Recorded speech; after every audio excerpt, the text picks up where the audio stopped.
Now. All right. So please begin again and go ahead and continue with the story of the young boy and a group of You friends. know, all right.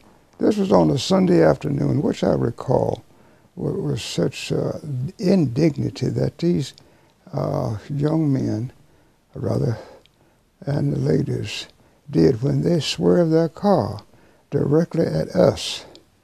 We had to run, and we had to pull Willie Curtis along because he was a polio victim. Here were these grown men that were so, I don't mean, ornery and filled with the idea that the black folks were something that could be kicked around. So we pulled really out of the roadway, out of the way of these people that were so hell-bent on destroying a beautiful Sunday afternoon.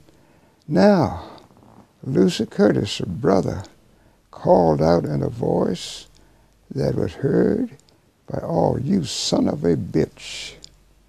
Do I remember that? Yes, I did, because I had rocks in my pocket as well as the others, and we intended to use those rocks, those stones at that time.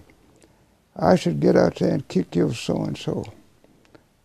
And then by that time, the two white girls, and then they start screaming and crying and hollering at the man to go on in this drunken stupor because they were fully aware of what the ugly consequence could have been. Very ugly. So then the guy pulled the car on off. After he had made this such a dastardly act of driving his car toward us, and we had to run off the road into the ditch. That was one of the things, that was the mentality of that era at that time. Willie Curtis left, went to New York, and as I recall, he is saying this: he would never, never come back to Sperryville again. If he had to stay in New York and eat bread and drink water, if those two were his fare, then he would do that. And you know what? He never did. Willie passed, I believe it was the 42 something in that area. His body was brought here for burial, but he never came back, which I can understand. It was hard for him. It was hard for any child to be handicapped. But then it's doubly hard for a child to be handicapped by something that need not be, by the very mentality of that era. Now, I was going to say about the attitude of the people. The attitude of the people was the 30s. Growing up was stunted, blunt, and it was just unpleasant. Each day was a challenge. Now, let me tell you this little story right quick of the footbridge incident. At the intersection of 1001 and 600, there's an appetite repair shop. Directly across the appetite repair shop was a little footbridge, at which the folks used to use it to cross to get from the store over to their dwellings or what have you. On one afternoon, I used the footbridge and coming home from my great-grandmother's, and I was midway across the bridge. These two white gentlemen came jumped on the bridge at the same time. However, I'm halfway across. All they had to do was to wait. But here were two fully grown men. I was a boy. And I was struck on the shoulder by one of the men. And of course, I was knocked off the bridge into the water. I had on corduroy pants, I recall. I went home. I wouldn't tell my mother exactly what happened. I told her I was crossing on the rocks and fell. But I went home with a swish, swish, swish, the water running. But the bitter idea that these grown men would abuse and just intimidate a boy. If I had been a man, something else, there would have been a little different. But This was the story. Now, what is other relationship did they have? There were some instances, of course, of people whose attitude was not as vile and vicious as these two men were. There was Mrs. Fry, who lived, and she and her husband, Henry Fry, lived near the old Esther store, who used to sell butter, sell food, dairy products, milk, butter, cheese, whatever they made. And she used to visit there with my mother. And they would sit and they would talk. They would have a very amiable conversation. Then there was another gentleman by the name of Ike Clater. Ike Clater. Let me tell you about Ike Clater. My grandfather had a pickup truck, a 27 Chevrolet. Can you imagine what a 27 Chevrolet pickup truck looked like? Well, it looked like this. The rumple seat had been removed. My grandfather replaced it with a bed that would accommodate the hauling of different notions and farm implements, not too large, but something, a utility, basically a utility vehicle. So that was a 27 Chevrolet truck that my grandfather had. There was a bunch of us boys. One day they was running along the pickup truck which my sister was driving. Felton Hawkins fell in front of me. I fell over him.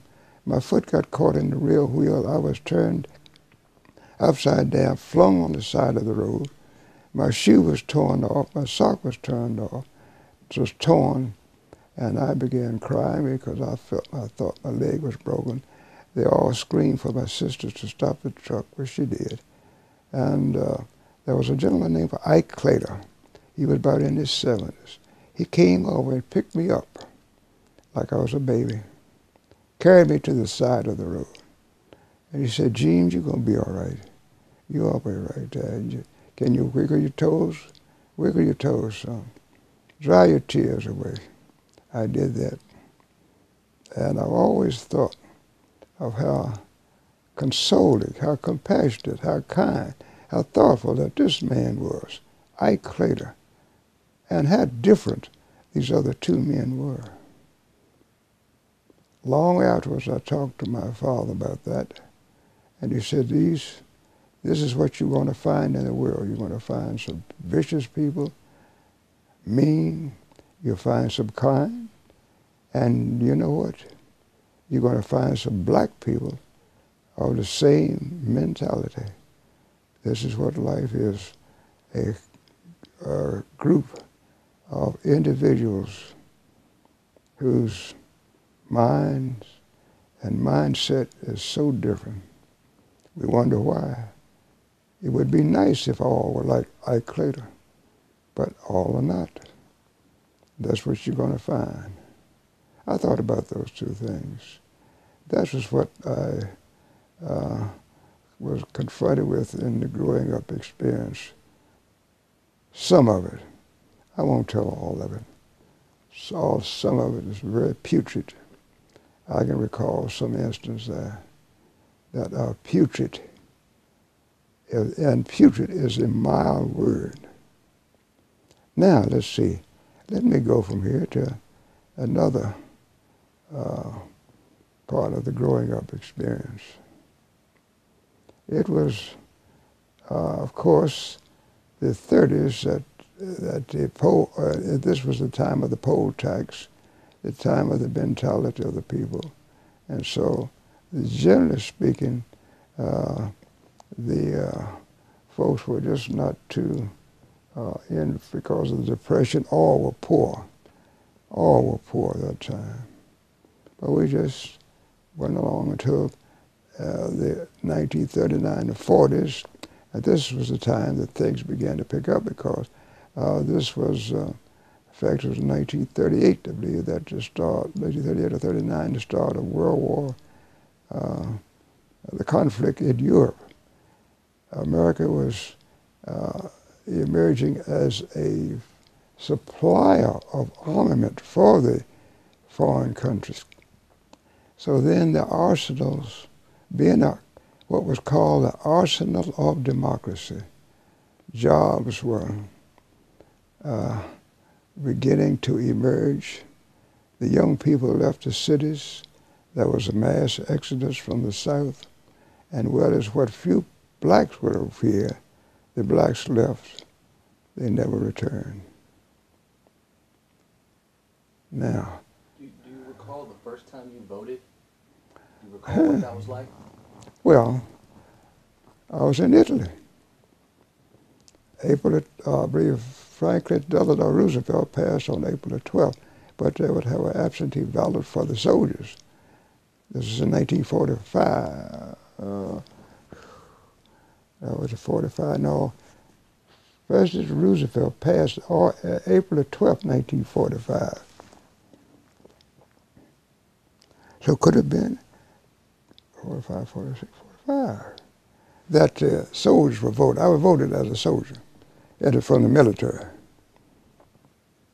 The experience was, yes, proper papers were delivered to all of the soldiers, and then in turn we marked our choice, and my choice, of course, was Franklin Delano Roosevelt. Well, he was the man that brought along with the happenings of the World War II, that brought the country out of its chaos, out of this financial malaise with this 13 million unemployed people, the soup lines. Things began to get better under the direction of President Franklin Delano Roosevelt. Franklin Delano Roosevelt started what was called the alphabetical soup. Some people may have heard of it, some people may not. But anyhow, the alphabetical soup was a part of a New Deal organization in which we had the REA, Rural Electrification Administration, the NYA, NRA, the National Recovery Act. We had that. We had the CCC, the Civilian Conservation Corps. In fact, the Civilian Conservation Corps camp, one of the first, was in Virginia. It was over in Edinburgh, Virginia. It was scheduled for construction up here at Beach Springs. However, because of some scheduling, what have you, it was the first man from Alexander who registered, was sent to Edinburgh. And then from there he came back to camp number 7 here in Sperryville, Virginia. This is where the CC camp was located. Then you had the FWP. FWP was called the Federal Writers Project. That was done to assist the professional writers who were out of work. It was in 1937. In fact, prior to 1937 was a white organizations, and then 1937 you had a black man by the name of Roscoe Lewis, who headed the FWP at Hampton, Virginia. And under his direction,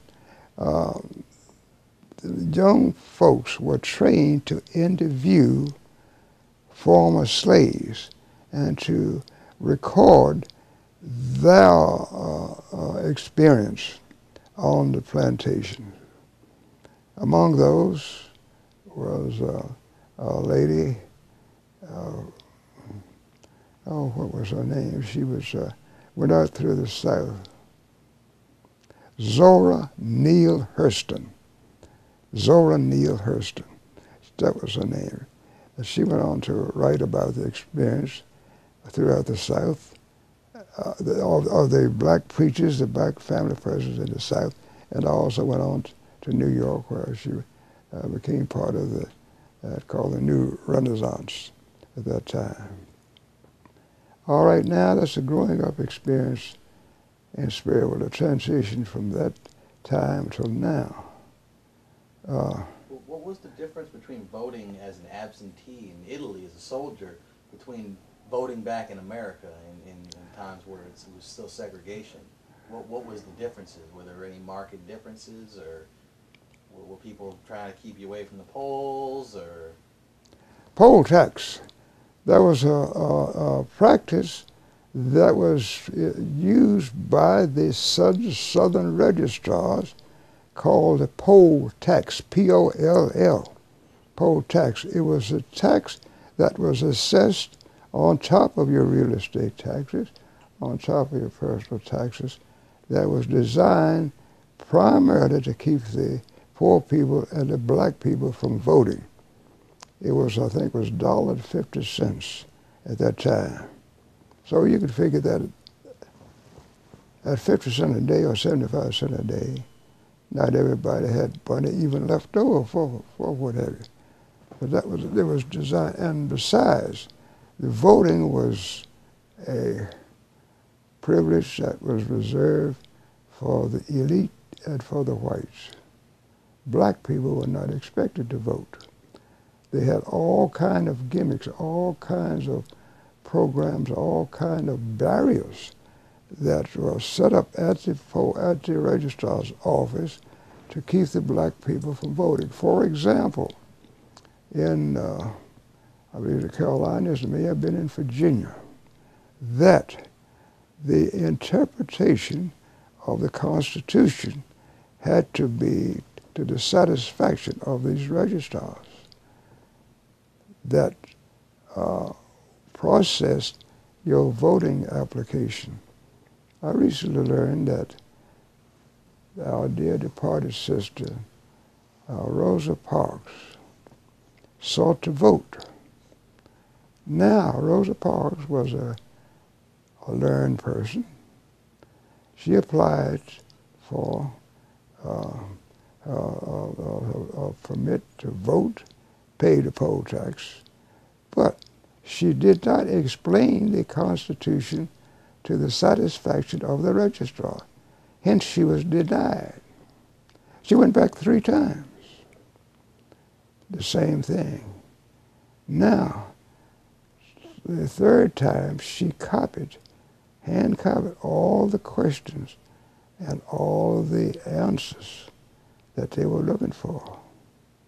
She carried them back, and she was finally, after perusing over them, she was finally given her permit to vote. And this was just one minor example, because right here in Sperryville, I recall my father saying why they asked for the poll tax, but they did. It was an act of an intimidation. The poll tax was an act of intimidation to keep the blacks from voting.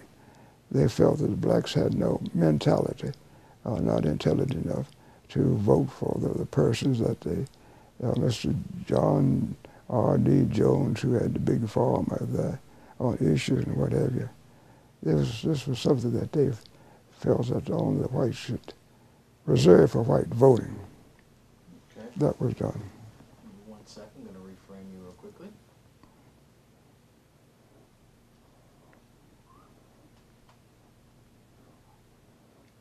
Okay, you're reframed. But how directly did it affect you when you went to vote? Now, did you personally pay a poll tax ever? Or No, at that time I was in the Army. I was in the military. Had I been here, I would have been asked to pay poll taxes. But that was the difference at that time. Now let me tell you another little incident. At that time, oh no, this was years later. I'm going to tell you about the mentality. There was a fireman's carnival that was held in Sperryville. I guess it must have been in the mid-40s. There was a black lady by the name of Havana Jeffries who won an automobile. Her name was announced as the winner of the Ford automobile. But what happened? There was so much talk among the local people that if that car was delivered to that nigger, then it would be destroyed. She would never get it. So then the authorities, the chairman of the Farmers Carnival, took the Ford car and kept it overnight. I don't know whether it was 1 day or 2 days until some sentiment and thoughts kind of simmered down. But that night she did not get the car for fear of these people coming and burning, setting a car afire. That gives you the idea of the mentality of it. Mm-hmm. Now, you mentioned the Federal Writers Project, the WPA materials, talking about working with former slaves and figuring out what life was like back then. How did Caroline describe plantation life to you growing up? Did she discuss what life was like? Did she describe it to you? Did you say, oh, we lived in a wood shack, or we lived in a brick house, or what were her recollections that she passed on to you about life as a slave? Dreadful, very dreadful, agonizing.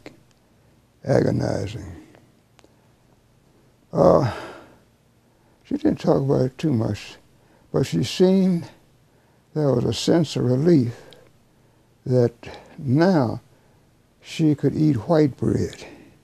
Let me explain about white bread. Cornbread was a fare of the black people at that time. They ate cornbread. My great-grandmother would never eat cornbread. My grandmother used to bring it over for me to eat, and her brother, which is my great-uncle. But she said, no, I've had enough cornbread in my lifetime. I'm not going to eat. I'm eating white bread now. And that was an expression. That was an expression that was quite predominant, the parlance of the region at that time, that you're eating your white bread now, or you're free white in 21. You don't use that expression now. You're not heard of it. But that was of that day. Was she bitter? There was some bitterness, but then there was a rejoicing in that now she could sit on her own porch, and the people would come to her and listen to the plantation stories, white and black. And she seemed to feel a sense of importance. She felt that here are the people who like to hear these stories. And each summer morning, she would go sit on the front porch. She would always insist on a clean apron, a freshly ironed apron, so that her words were this: well, you never know who might stop by. Those are her words. And she seemed very pleased and relieved and rejoiced, just as there was May 17th, 1954. You can imagine the feelings of the people there at the signing of the school desegregation, Brown against Board of Education, how that the people were pleased to learn of that. So then a similar thing, similar thought and mind of Sister Caroline was here she was now. She didn't have to go out in the field. She was not beaten. And one of her bitterness feelings were the brine, which was called the brine and barrel incident, B-R-I-N-E. Let me tell you a story about that. Sister Caroline didn't like to talk too much to me about that, but she did tell my mother, my grandmother, that on an occasion, the lady at the house felt that Caroline was working too slow. She had more tasks to do, and in the exasperation and disgust as Sister Caroline's slow progress, while she slapped Caroline up on her face, resigning her. Sister Caroline was doing what she could do. And she was just so filled up with all the indignities, all the hurt, the harm, and the abuse that she had endured over the years. She retaliated. She slapped the lady back. Here it was. This was the most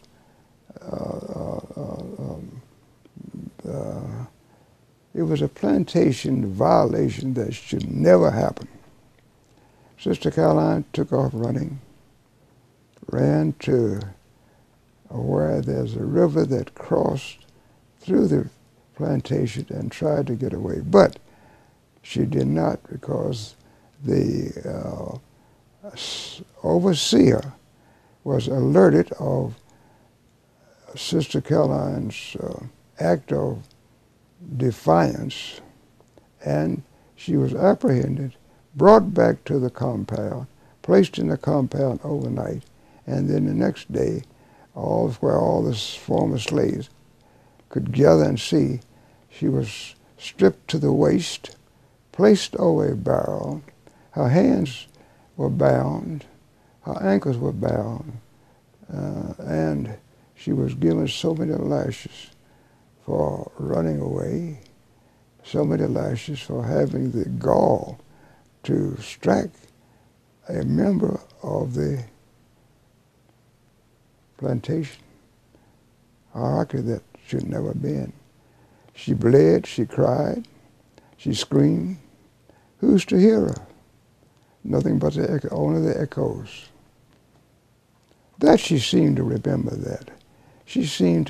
That seemed a burning memory, because here she was working at a pace, whether it's fast or slow, it's going to be a lifetime job. It's going to be a lifetime. And she was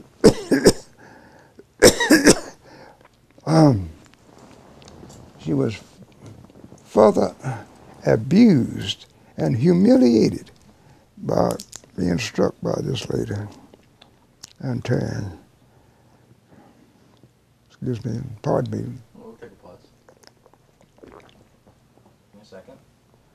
Okay, we're back up to speed. Is there any other details or stories you wanted to share about Sister Caroline? You know, things she told you, or descriptions of what plantation life was like, or beyond the horrors of the barrel and brine. Did she describe any positive aspects of it, like what the life like was, like the community life, the support network, where did people help each other out, and what did they do every day, and what did you say about that? Now, we have in our modern day what we call a community activist.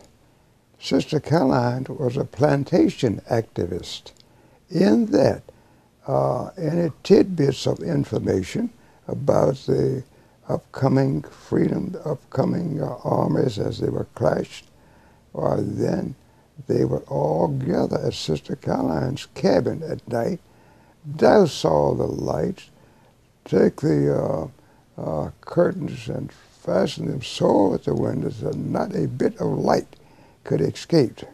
And then they discussed over what they had heard, that there was a great battle raging and things going to be different, and that we ain't going to study war no more.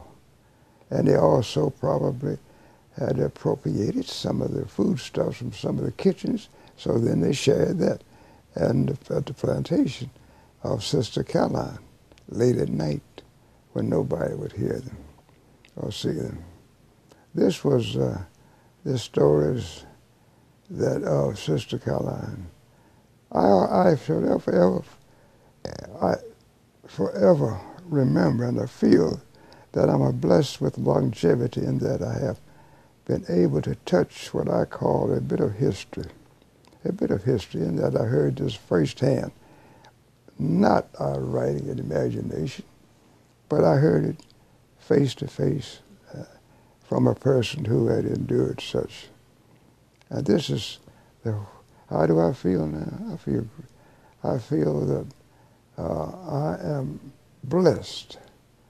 I am blessed. Just as going back to the the passing of Rosa Parks. That her act of defiance on that was such that it moved the whole civil rights and the whole movement into a new dimension. And what is now that I have to be thankful for, I have lived in that era that Rosa Parks spoke about, her defiance.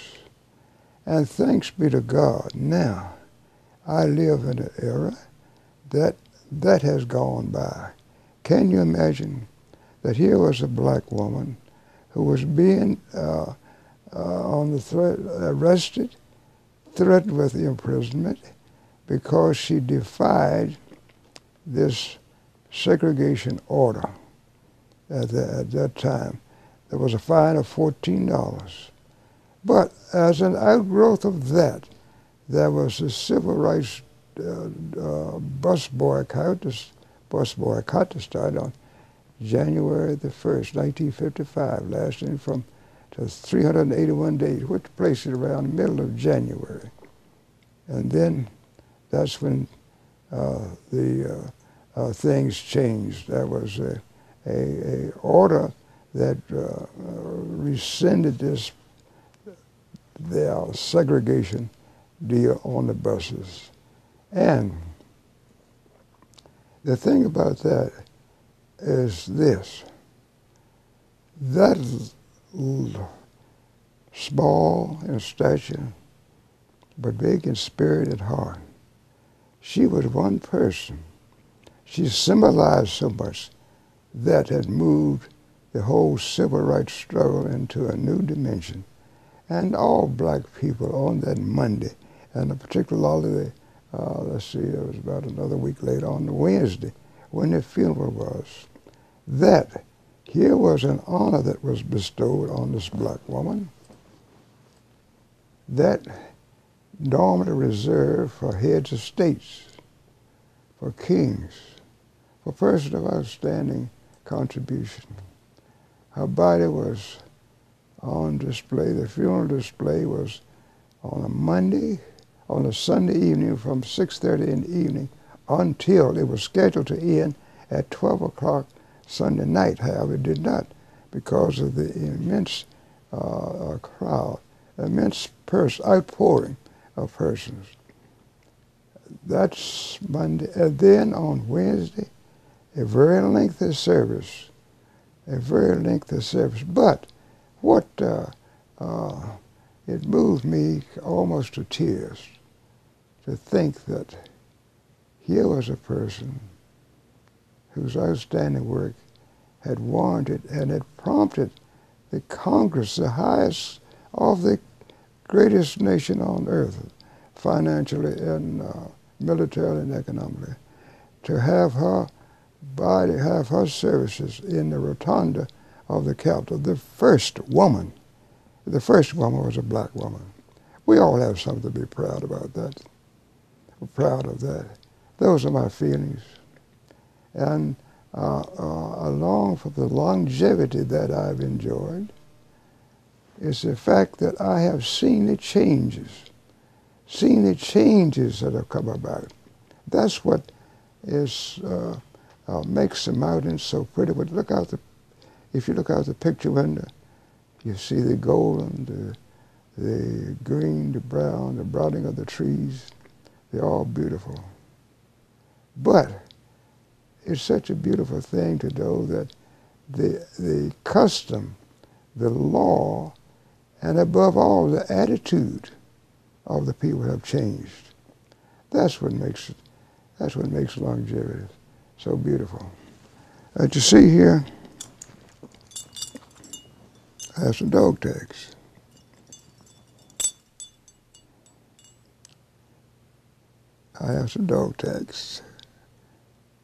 These were given to me over 60 years ago. 60 years. I was discharged from the Army 60 years ago. I have a bar of the landing in Italy, and then the three battle stars, which is Agio, La Spezia, and North Apennines campaign. North Apennines campaign. I couldn't locate that, but I did locate something that I like. It's called a Good Conduct Medal. Good conduct that I've had over the years. So what do I have now? I have snuff box. This is where I keep. This is what some of my former slaves used. It's an old snuff box. I have some pennies in there, of Civil War pennies. I also keep my treasured dog tags. Now that I've shown them, I'll put them back in their place. I'm not interested, I can't. I'll put them back in place here. And think and rejoice that. Let you ask your thought in a second. This thing up and going. The real key question for us is, why are you doing your project? I mean, your project is to preserve your community's history, you know, through the remembrance of your family and the people who touched the lives of your family. Well, why would you do this? I mean, you know, this is such a intensive effort. I mean, you've written 2 books, you've spoken somewhere, I mean, you spend so much of your time in your life that you could be relaxing and enjoying right now in your retirement. Why are you doing this? Now, should I begin to answer? Please do. Number 1, that's the first book, Beyond the Rim. The second, The Resting Rock. These 2 books that I've written is done with the intent in mind as to acquaint particularly the younger people or the persons who have not experienced the hardships, the torturous journey that the blacks had. Let them know that what we have now is a result, is a consequence of the tears.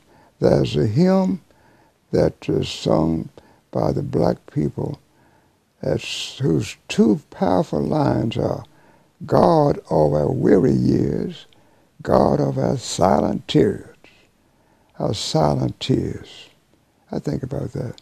I would like for those younger people who have no idea of what this torture, the struggle, of course, is. I don't either, of the plantation life, but I do have a first-hand experience of the post-plantation era, this time that of the 1920s and the 30s, the civil rights struggles then.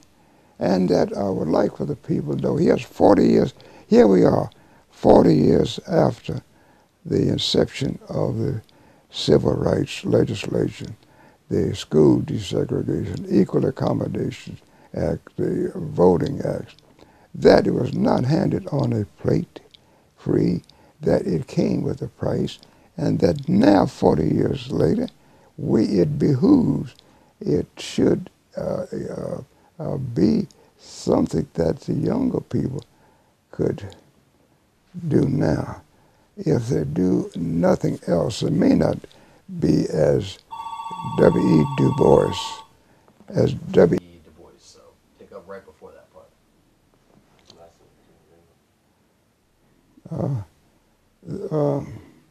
That was a portion of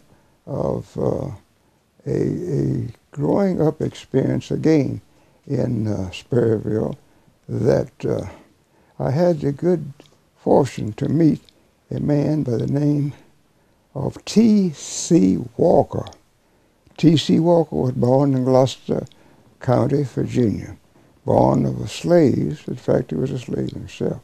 And then he used to go to our school and speak of the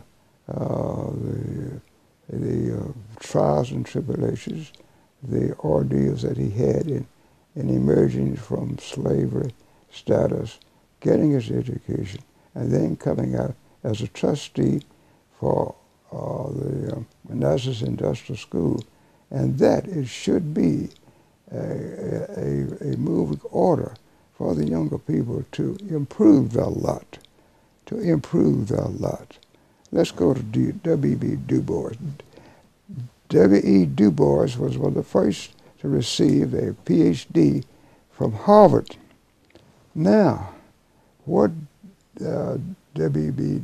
Du Bois said, that we're looking at around 1925, that he wanted to, and he said that the salvation of the blacks will be with a talented tenth.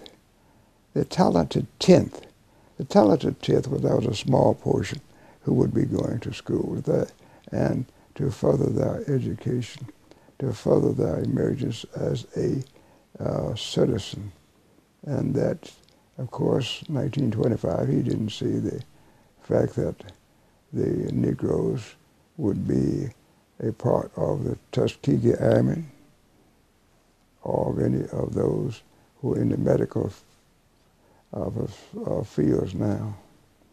But nor did he see this, that as a funeral cortege left Montgomery, Alabama, that vestige of segregation, that the plane was donated, the services of it was donated by the Southwest Airlines. The pilot of the plane was a man who was the first black captain, flight captain. And he was piloted by this Afro-American. The second pilot in charge was also black, as well as the third. They got permission from the airport as they left to fly over the city of Montgomery, Alabama. As they flew over the city of Montgomery, Alabama, they dipped his wings in salute to a final farewell to Montgomery, Alabama. And so eloquently spoken by the president of the NAACP that they all sang, "Free at last, free at last. Thank God Almighty, I'm free at last." No. This is the part that I love. This is the part I should always remember. And this is the part that, as I mentioned in my two books, what do I have? I want the people to know this. I want the people to know my story. I want them to know this beyond the rim. I want them to know the story of Sister Caroline. Now, this is my second book. It's a little bit different, but it deals with the social, legal, economic status of the blacks from this period of time up to around 1945. I like to question. I like to answer questions. I like questions to be asked. I can't remember all the things, but if the questions are asked, those that I know, then I have something to say about it. Okay. I have something to say that should echo and be a mirror of what the black people should think now. Let's be exemplary citizens. Let's be what W. Du Bois said about the America's tenth, their talented tenth. Let the talented tenth expand and grow so that there will be standing room only. This is what longevity means to me, being able to have the time to acquaint some of the folks with what has been done in the struggle along the way. It seems to me that you learned a lot of this from Sister Caroline. Well, what is it what is it that other people, you know, you've learned a lot from Sister Caroline. You've become a great man in your own stead, you know, from the teaching of Sister Caroline, whether it was from Ben Franklin or from the Bible that she bestowed upon you, or the admonitions when you thought you did something wrong. What is it that somebody else, what is it the reader or the person who's watching this film should take away from Sister Caroline and her life, and what is it that you want them to understand and to take away from this for their own lives, to better themselves? Number one, to be responsible adults. You can make a contribution to productive citizenry just by staying out of jail. You don't have to do that now. Take note from what she said. Go to the ant, thy sluggard, consider his ways and be wise. That followed me. Those things followed me up. Another little story that followed me up is the fact that she was grateful for the things that people thought of her, how they thought of her, and that here now that they came to see her and just chat, and they would chat and ask her, what are you angry? What were you angry about? What is your anger now about it? Anger. It is now that I would like to see the people be productive citizens. Be productive citizens. And let me echo that. You don't have to be part of that 650,000 that's in the college now. And above all, you do not have to be a part of that 960,000 that's incarcerated. The blacks. That's the personal gift that I have. Her honesty and her encouragement to me to go to school. She had a great-granddaughter who lived in New York, and she was so happy about Martha attending Virginia State. And she would always tell whoever would listen that she had a granddaughter who was in college. She seemed proud of that. Did Sister Caroline learn to read or write? No, she didn't. But her son did. And his son, of course, he was a person that, he never did marry, but he, nor did he do anything. I think as far as the communities, no community offenses, nothing that would bring down any kind of retribution to the family. When I say retribution, that's stealing, theft, fights, Saturday night forays, nothing of that sort. And that's the idea. Even though if we can't, we all may not have bachelor's degrees. We won't have master's degrees or PhD degrees. But we can make a contribution just to be a productive citizen. Vote. What is the resting rock? You know, what is the significance of the resting rock?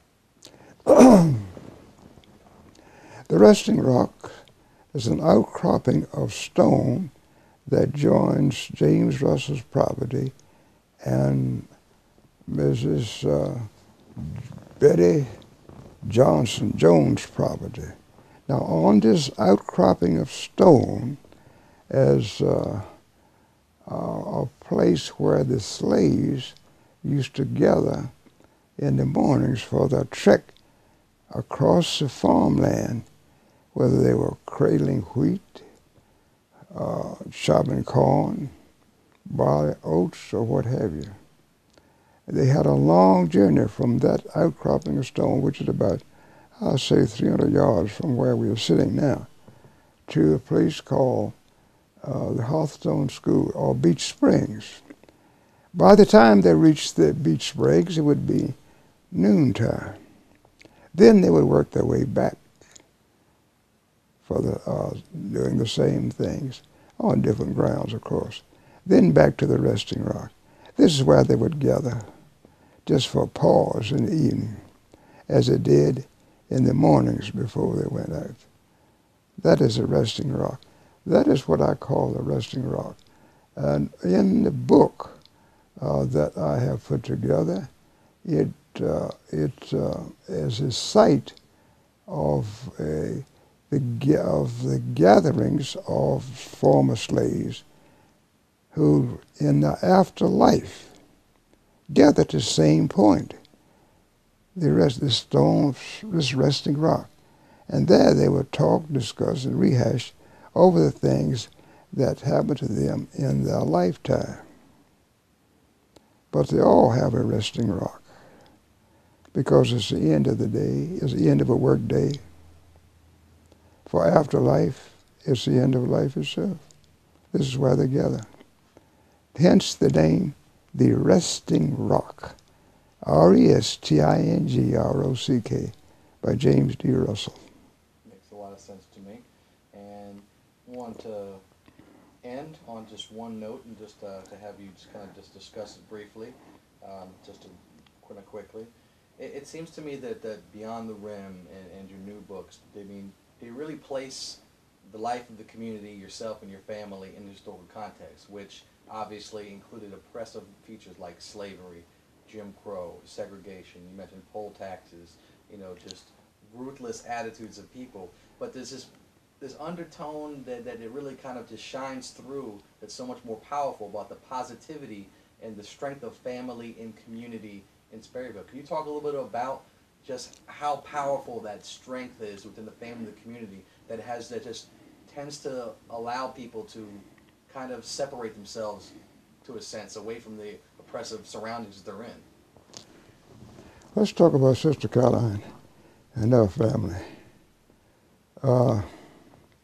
Sister Caroline tried to embody the spirit of a lady, a mother, who would gather her children together and to impart to them certain guidelines that will be so helpful in life as they strode along. How did it impact the others? Because she herself was managed to live and to enjoy and what she used to speak about. It's just remarkable that here I am, over 100 years old, and all my children are living, all 6 of them. All 6 are living. How did she feel about it? She felt good about it. She felt that here was an opportunity for persons to be an example of family life. There was a strong family life between them. She and her kids, because I was speaking about my grandmother. But the impact was that Sister Caroline was very respected, that despite the humble beginnings of Sister Caroline as a slave girl on the plantation, deprived of all the amenities of just being a human being, emerged to become one of a shining example of a person in the community life who, through her industry and through her continued work with the local people, that she built a church, that she founded a church.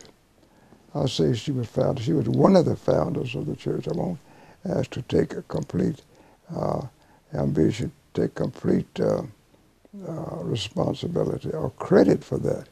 But she was one who just felt that here was something that she could do, and she did. That was Sister Caroline. How do I feel about it all? I do feel that as at the outset of the book, I have touched a bit of history. I believe I have. It is my intent through the books, through book signings, through just a few minutes of conversation, as to tell the story of how one person did as Rosa Parks did, how the Sister Caroline did, in her dealings with life. That now she's done her part as a responsible citizen. Be like the others. Go to the ant, thy sluggard. Consider his ways and be wise. Now, Stephen told me, I just wanted to end on one little funny story. Stephen told me that when you guys were by the corn crib, at one time, that you had a saying. Can you just tell us what that saying was, just real quickly, just so that we can have it for the record? Because I just thought it was the funniest thing ever. That you woke up in the morning, you shuck corn, or... Oh. So how did that go? Now I wonder, should I? Yeah, this is. I wonder, should this be part of the epilogue? Well, I mean, it's not necessarily in that order. I just thought it might be something that we Yeah. could maybe find it, because it tells a lot about the community itself, about the agricultural nature of it. If you think about it. Well, other than the corn crib, this is a corn crib where I helped a former slave by the name of Sam Taylor to fill that crib up from his one-horse wagon there. And I spoke to Sam Taylor. I said, now, I'm helping you, Mr. Taylor, and now I'm an old slave just like you used to be. And then a smile crossed his face, and he said, yeah, just like I used to be. That's what I thought was rather funny. Another funny saying was that in the countryside, you work so much with corn, you cut corn, you plant corn, you thin corn, you cut corn, you shuck corn, you snap corn, and on Saturday night you drank corn. Is that the one? That's the one. I like that. Well, Mr. Russell, thank you so much for your time, and I'm going to shut this off.